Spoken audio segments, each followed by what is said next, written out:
Americans, Mr. Gorbachev, tear down this wall. They are the words from the whole of the Reagan presidency I will remember more than absolutely anything else.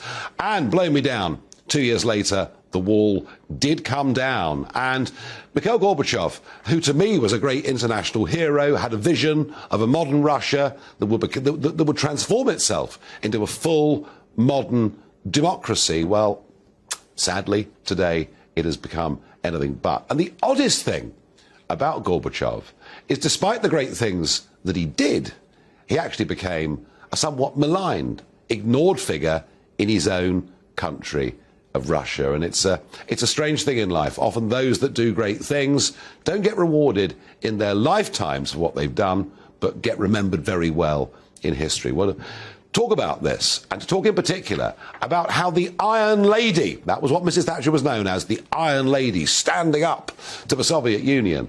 How is it that Mrs. Thatcher came to respect that man and said, as you saw in the clip, in 1984, he's a man I can do business with? But joining me from Washington, D.C. is Nile Gardiner, a former aide to Margaret Thatcher and now director of the Margaret Thatcher Centre for Freedom at the Heritage Foundation there in D.C. Nile, welcome to the programme. It was an extraordinary thing, wasn't it, in 1984 for the Iron Lady to invite the president of the Soviet Union to come to London for a conference? Well, Nigel, thanks very much for having me on the show today. And as you point out, of course, Mikhail Gorbachev, a hugely important historic figure, played a key role in the end of the Cold War. And without a doubt, I think that had it not been for Gorbachev listening to the advice and the tremendous pressure, of course, of Margaret Thatcher and Ronald Reagan, we would not have seen the end of the Soviet empire.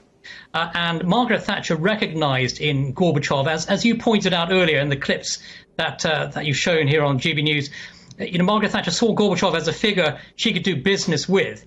At the same time, I think she was under no illusions with regard to what she was dealing with in terms of negotiating with a Soviet Russia. She absolutely hated the communist leadership of the Soviet Union, but she saw in Gorbachev somebody who was willing to compromise and to work with the West to bring about fundamental, far-reaching changes.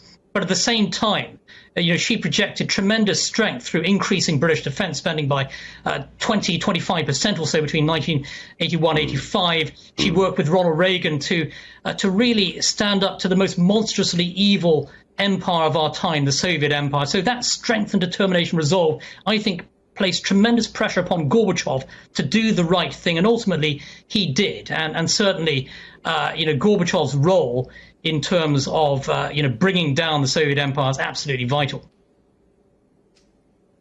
How is he perceived in America?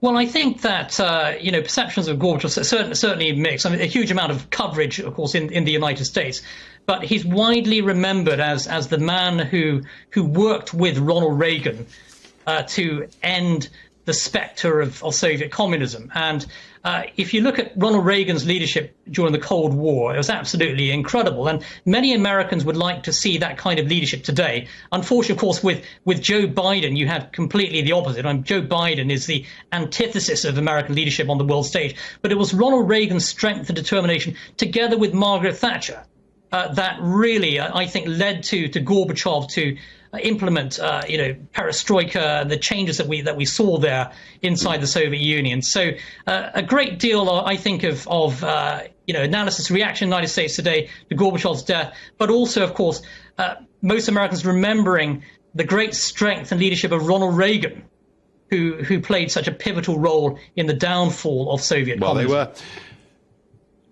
They were remarkable days, and Niall, thank you for coming on and sharing